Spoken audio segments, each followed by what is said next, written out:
मान सरळ. संपूर्ण लक्ष आता परिसरातल्या आवाजांवर. पक्ष्यांचा आवाज,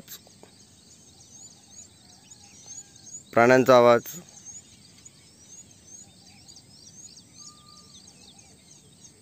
लक्ष पूर्ण श्वासावर.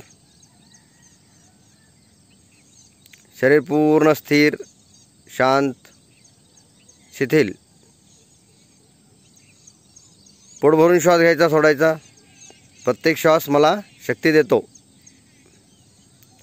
आणि प्रत्येक बाहेर पडणाऱ्या श्वासातून माझ्या शरीरातली घाण बाहेर पडत आहे आणि माझं शरीर हलकं होत आहे,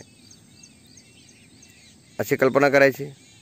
पाठमान सरळ सरळ बघायचा. चेहरा हसरा. अजून अजून.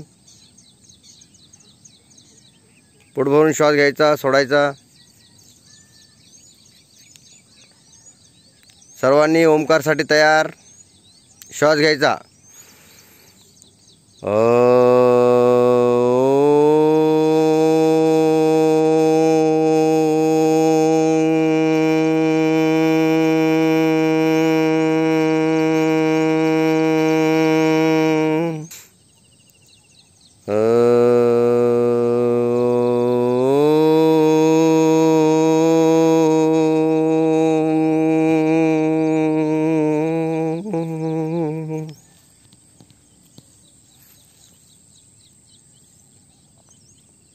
ओमकारसाठी तयार.